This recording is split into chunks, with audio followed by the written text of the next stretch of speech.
안녕하세요. 저는 올해로 결혼 20년 차 며느리예요.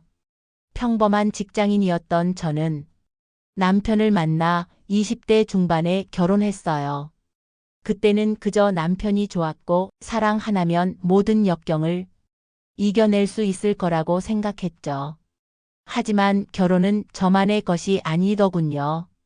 저에게는 시댁이라는 거대한 산이 기다리고 있었고 그 산을 넘는 일은 생각보다 훨씬 험난했어요. 저의 시어머니는 제가 결혼 전부터 남편에게 자주 제 험담을 하셨다고 들었어요. 걔는 너무 말랐어. 사주에 물이 부족해서 애를 못 낳을 수도 있대. 얼굴이 너무 각지고 세게 생겼어. 등등. 외모 비하부터 시작해서 저의 단점을 끊임없이 찾아내셨죠. 결혼을 허락받기 위해 처음 시댁에 인사를 드리러 간 날 시어머니는 저를 위아래로 훑어보시며 대뜸 요즘 젊은 애들은 너무 빼빼 말라서 문제야. 뭐라도 좀 먹여야겠네. 라고 말씀하셨어요. 저는 그 말이 밥을 잘 챙겨주시겠다는 뜻인 줄 알고 순진하게 감사하다고 대답했죠. 하지만 그때부터 저의 불행은 시작이었어요. 저를 못마땅해 하던 시어머니는 제가 결혼해서 들어오자마자 본격적으로 저를 괴롭히기 시작하셨어요. 가장 먼저 하신 일은 저의 식탐을 문제 삼는 거였어요. 저는 먹는 걸 좋아하는 편이긴 하지만 결코 많이 먹는 편은 아니었거든요.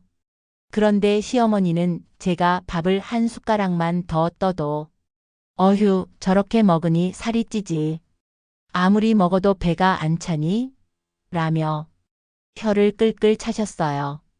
제가 좋아하는 반찬이라도 먹는 날에는 어김없이 너 먹으라고 한 게 아니야. 다른 사람들도 좀 먹어야지. 라며 저에게만 눈치를 주셨어요. 나중에는 시어머니의 말 한마디 한마디가 저를 옥죄어 와서 밥상에 앉는 것 자체가 고통이었어요. 저의 이런 고통을 아는지 모르는지 남편은 늘 시어머니 편만 들었어요.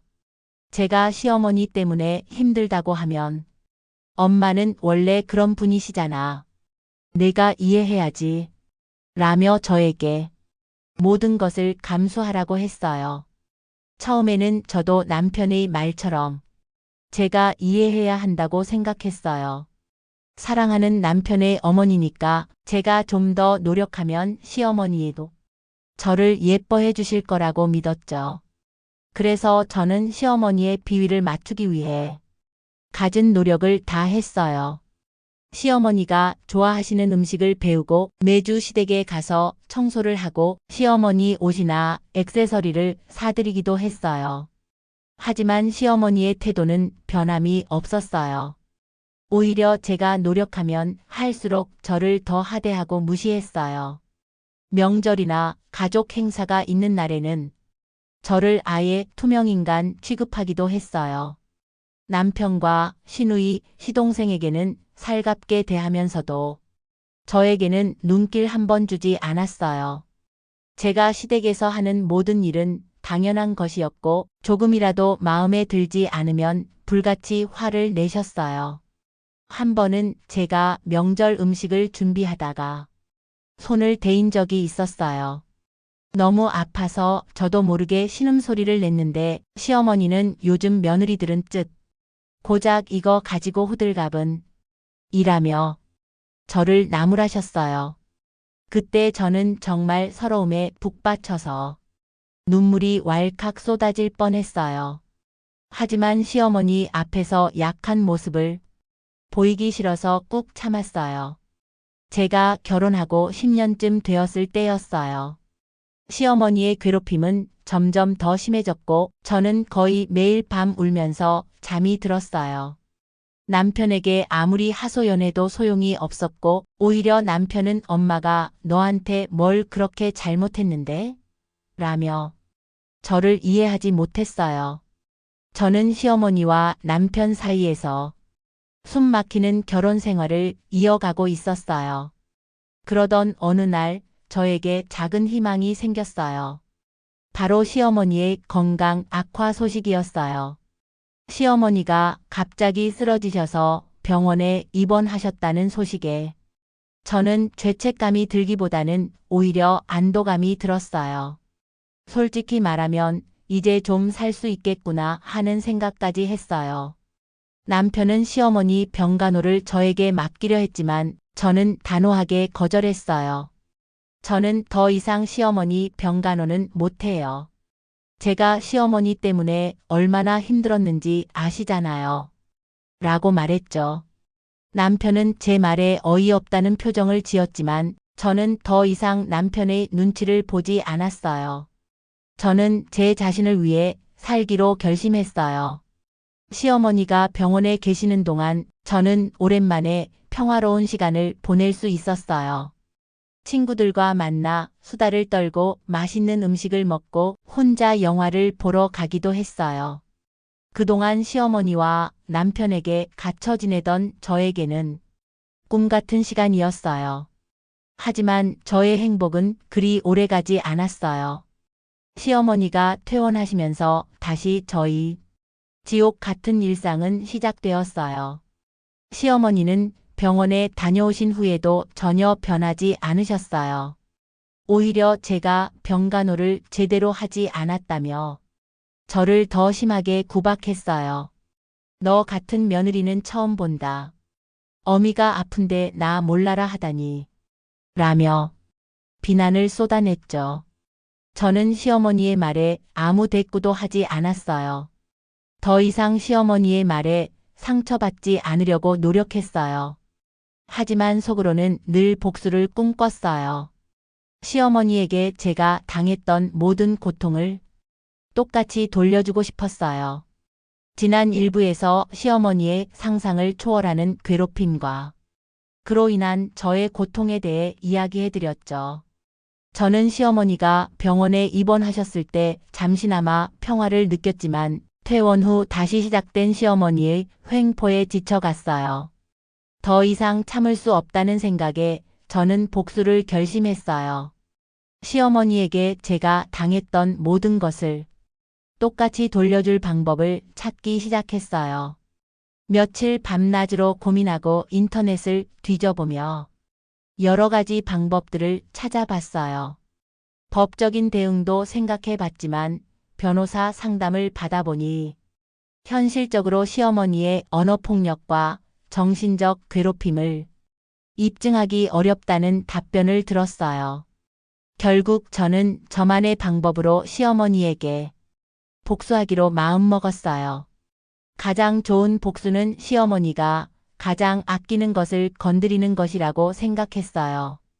시어머니가 가장 아끼는 것은 바로 건강이었죠. 젊은 시절부터 건강에 유독 집착하고 좋다는 약은 다 찾아 드시던 분이었어요.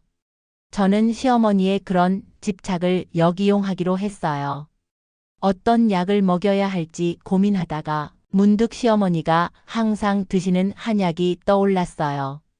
시어머니는 매년 보약을 지어 드셨고 항상 그 한약 덕분에 건강하게 지낼 수 있다고 자랑하셨거든요. 저는 시어머니가 드시는 한약에 조금의 변화를 주기로 마음먹었어요. 물론 시어머니의 건강에 심각한 해를 끼칠 생각은 없었어요. 그저 시어머니가 건강에 대한 맹신을 깨뜨리고 불안감에 휩싸이게 만들고 싶었어요. 며칠 동안 약초에 대해 공부하고 여러 가지 정보들을 찾아봤어요.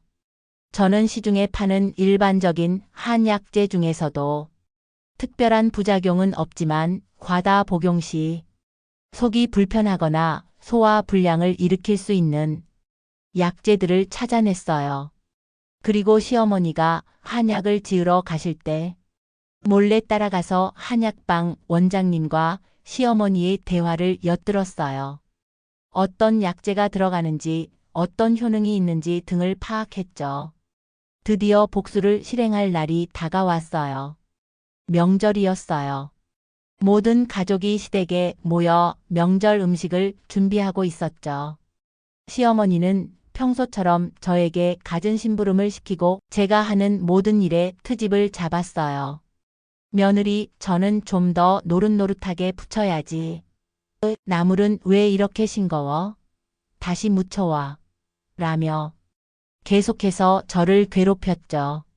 저는 시어머니의 잔소리를 들으면서도 속으로는 복수 계획을 착착 진행하고 있었어요. 시어머니의 한약을 몰래 가져와 제가 준비한 약재들을 아주 소량씩 섞었어요. 티가 나지 않도록 조심스럽게 마치 원래 그곳에 있었던 것처럼 말이죠. 그리고 다시 제자리에 가져다 놓았어요.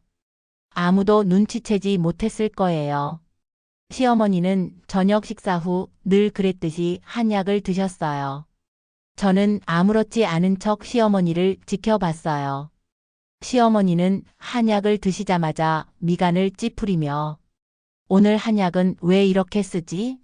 약효가 좋은 건가? 라고 혼잣말을 하셨어요. 저는 속으로 쾌재를 불렀어요. 이제 시작이다. 그날 밤부터 시어머니는 속이 불편하다며 화장실을 들락거렸어요. 처음에는 대수롭지 않게 생각하는 듯 보였지만 다음 날 아침에도 계속되자 시어머니의 표정에는 불안감이 스치기 시작했어요. 시어머니는 이상하다. 늘 먹던 한약인데 왜 이러지? 혹시 몸이 안 좋아지는 건가? 라며 안절부절못했어요. 저는 겉으로는 걱정하는 척하며 어머니 병원에 한번 가보시는 게 어때요? 라고 말했어요. 하지만 속으로는 계속해서 복수의 칼날을 갈고 있었죠. 시어머니는 제가 권유하는 대로 병원에 갔어요. 병원에서는 특별한 이상이 없다는 진단을 내렸어요. 시어머니는 더욱 불안해하며 내 몸은 내가 제일 잘 아는데 분명히 뭔가 이상하다. 라고 소리쳤어요. 그리고 의사에게 온갖 짜증을 부렸어요. 저는 시어머니의 그런 모습을 보면서 비릿한 미소를 지었어요. 이것이 바로 제가 원했던 그림이었으니까요. 시어머니의 불안감은 날이 갈수록 심해졌어요. 그동안 자신의 건강을 맹신했던 시어머니에게 알 수 없는 속 불편함은 큰 충격이었을 거예요.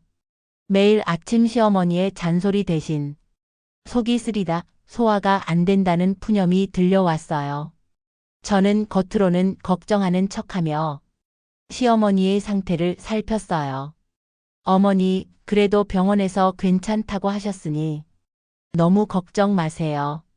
라며 위로의 말을 건넸지만 제 속으로는 묘한 쾌감이 번졌어요. 시어머니는 제가 걱정해주는 모습에도 의심의 눈초리를 거두지 못했어요. 오히려 제가 자신을 독살하려는 건 아닌지 의심하는 듯한 표정으로 저를 쳐다보기도 했어요. 매번 제가 해드리는 음식에도 의심의 눈초리를 보냈어요. 제가 정성껏 차린 밥상 앞에서도 젓가락을 들었다 놓았다 하며 불안해했죠. 심지어는 제가 잠깐 자리를 비운 사이 시어머니가 제 음식을 몰래 버리는 것도 목격했어요.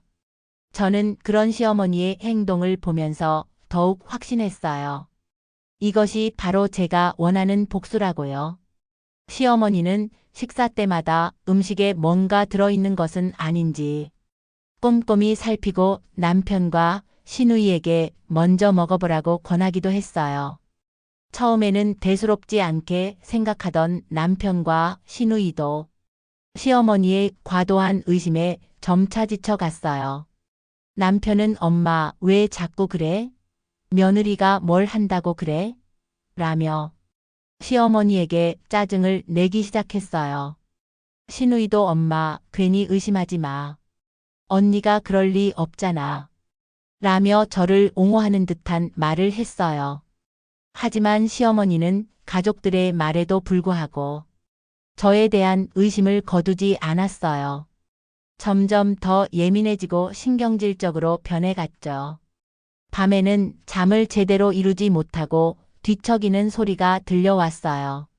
시어머니의 침실에서 들려오는 한숨 소리와 신음 소리에 저는 잠 못 이루는 밤을 보냈던 지난 세월을 떠올렸어요. 그동안 내가 얼마나 고통스러웠는지 이제야 조금이나마 느껴보세요. 어느 날 밤 시어머니가 갑자기 고통을 호소하며 쓰러졌어요. 저는 깜짝 놀라 달려갔어요. 시어머니는 배를 움켜쥐고 식은땀을 흘리며 괴로워하고 있었어요. 가족들은 모두 혼비백산하여 시어머니를 부축했어요.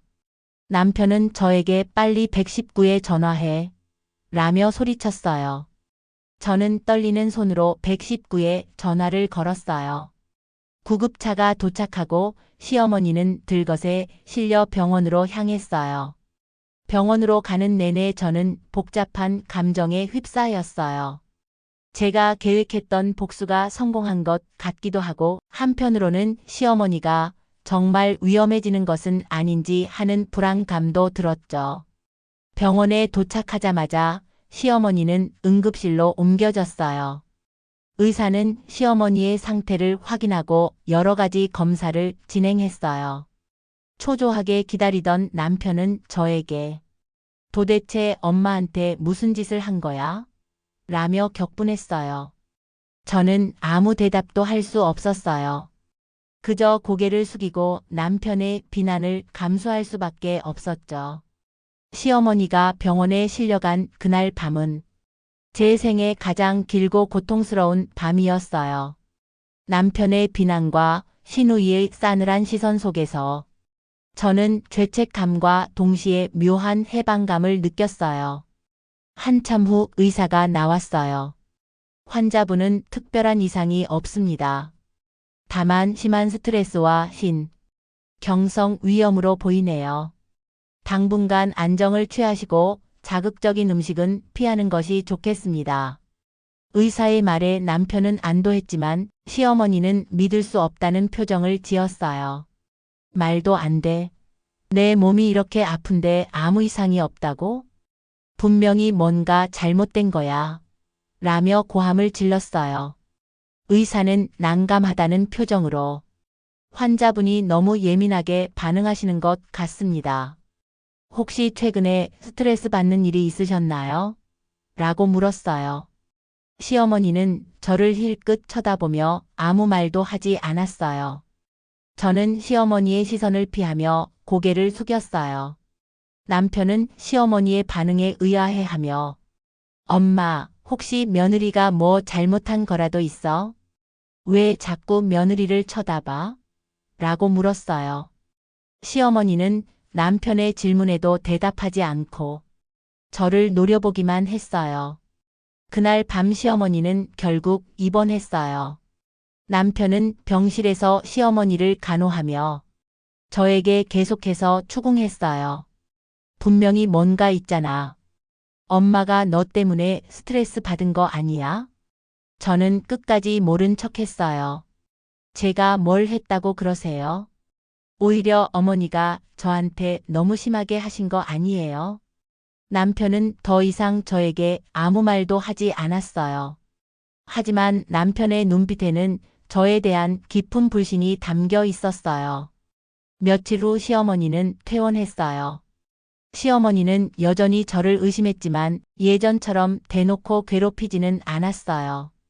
오히려 제가 해드리는 음식은 아예 먹지 않고 직접 차려 드시거나 남편과 시누이가 사다 주는 음식만 드셨어요. 시어머니의 행동은 가족들에게도 눈에 띄게 이상하게 보였어요. 점점 더 고립되어 가는 시어머니의 모습에 남편과 시누이도 당황하기 시작했어요. 시누이는 어느 날 저에게 와서 조심스럽게 물었어요. 언니, 혹시 엄마한테 무슨 일 있었어? 엄마가 언니만 보면 이상하게 행동하고 음식을 먹으려고 하지 않아. 저는 시누이에게 모든 것을 솔직하게 털어놓을까 생각했지만 이내 마음을 접었어요. 아직은 때가 아니라고 생각했죠. 저는 그저 시누이에게 어머니가 갑자기 예민해지신 것 같아. 나도 왜 그러는지 모르겠어. 라고 둘러댔어요.